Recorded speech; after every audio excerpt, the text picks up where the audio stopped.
1885, February 1885, the Berlin Conference. They raped Africa. All the railways that they built led to slave plantations and mines to where they digging up all the soil and stealing diamonds and gold and platinum. You see what I'm saying? 1885, man, they raped Africa. They raped Africa and had a sense of entitlement that it was theirs. And I read Hitler to y'all what he said. Maybe I'll read it again another day. They raped Germany, France, Berlin, Britain, Britannia, and all that. They raped Africa. And I seen Elizabeth with all them diamonds on her neck, and she's smiling. You see what I'm smiling? I'm looking like all them blood diamonds on her neck. I'm looking at, man, I'm about to jump through the screen. Talking about he bringing civilization and Christianity to civilize the savages. You just wanted the wealth out of Africa. You see what I'm saying? What did Europe look like before y'all raped Africa? After World War I and World War II. And it was millions of Africans fighting on the side of Germany, fighting on the side of France, fighting on the side of Berlin, fighting on the side of Britain. And millions of black people died in a war that had nothing to do with black people. World War I or World War II. Italy, Mussolini, Somalia, Eritrea joined up with Mussolini to fight against Ethiopia. You see what I'm saying?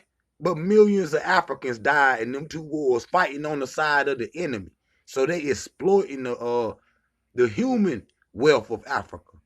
You see what I'm saying? Not just with resources, but with slavery. We fighting in they wars just like in America. They whole front line is Negroes. That's facts. But he's the white man bird. The white man bird bringing it. Say he bringing the light to Africa. Dr. Clark say you put out the light. All these companies and all of this, which are war machines and all of that. Stolen land. You stole it, man. You stole it. And then you send all that propaganda to, America play all that propaganda to keep us from it. You see what I'm saying? To keep us from it, they sell us all that propaganda while y'all living like kings in Africa. You see what I'm saying? But the Africans don't like us, but they like y'all. After all what y'all done. And they be saying, the black Americans be saying, well, why they ain't pick us up? Man, they was, King Leopold was over there chopping off hands. They had to have a certain amount of, rubber every day. They climbing the tree, falling and dying. They just pick them up, throw them in a little plot or whatever, and just keep it moving. Millions and millions of people, over 20 million people died with King Leopold's reign over the Congo during this 1885 Berlin Conference. And he stayed there for about 40 years or something, raping Africa. He killed, in 10 years, he had killed like 10 million people. That's like killing 1 million people every year. And in France and Berlin today, they got little chocolate hands to commemorate the little hands of children that they was chopping off. That's facts. That's facts. So they rape Africa. The way, where they try to, but Africa coming back now. But the way they try to portray Africa, they made it that way. They made it that way. And all the white people in America, in Britain, in France, in Europe, in Spain, in Italy, all of that. How you feel got blood on everything you own. Everything you own got blood on it. Everything you own. Y'all would never prosper. You will never prosper. That's why you crumbling now. You crumbling now. This supposed to be y'all golden age and y'all falling already. Goody. And I'm glad. I can't wait to see the day. I can't wait to see the day.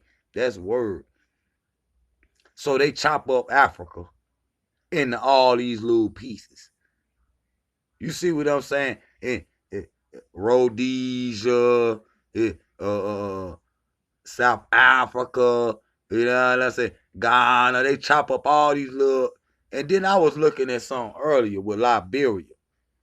Now, they still brothers and sisters from home, and we end up getting to go back. The brothers that went back, they was like sharecroppers and stuff like that. We had a chance to go back.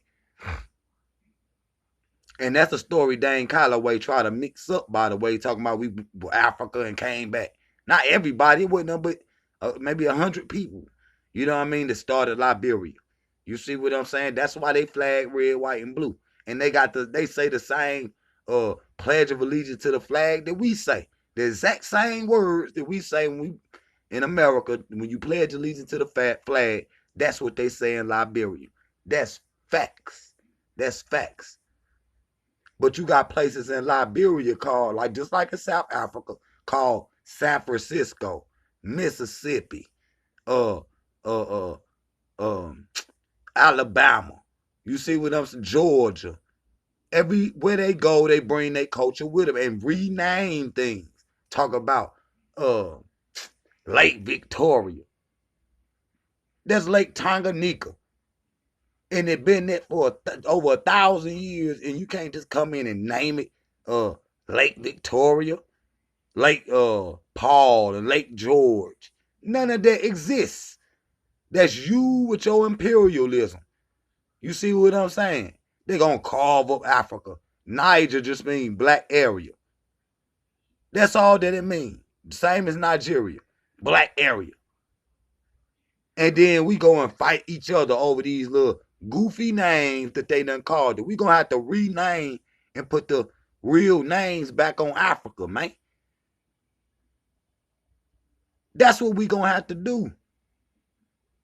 I mean, and all the resources that they stealing, all that they make is, you know, they went to space. They argue about who went to space first, Russia or America. It don't matter. Both of y'all was late. All them resources y'all made, them manganese and tanganese and cobalt and all that. All them resources y'all made at NASA with them spaceships. And all those metals come from Africa. So you late. You late. We been going to space. That's facts. That's facts. We came from space. Orion's built. That's where we came from. Say what you want. Say what you want. When the mothership land, I bet you people look like me get off of it. It ain't gonna be no hillbillies from Tennessee. You see what I'm saying? So listen to me now, y'all. They just, and they use them war tactics again, starving people out to take the land so they wouldn't fight. But that started when we came back from World War I and World War II. That created revolutionary. That's when you start seeing Africans grabbing guns, black nationalism. That's when the birth of all that started to happen. Right at Marcus Garvey time too. What's that? 1885. This about 1916. Yeah, that's Marcus Garvey time right there. You see what I'm saying? You see what I'm saying? So a lot of what we know today come from that. The World War I, World War II, and then, you know, later the Cold War and all of that. A lot of that information and a lot of that nationalism, black nationalism, that's where it come from. But what I'm saying is, they had a sense of entitlement in the 1885 to come over there and carve up Africa. And I seen the one of the pictures that they drew that they had in all the papers with the white boy standing over Africa with his, you know, hands all up in the air. The white savior again, just pop out of nowhere like that, da da da. His hands all in the air, standing over Africa like that. You know what I mean? Where he done carved it up and conquered them. And I done seen in Europe, it might be in Britain, but I think it's in Belgium though. They got the European soldier standing on with his foot on top of the Egyptian head. Y'all like, subscribe, and share. with his head chopped off to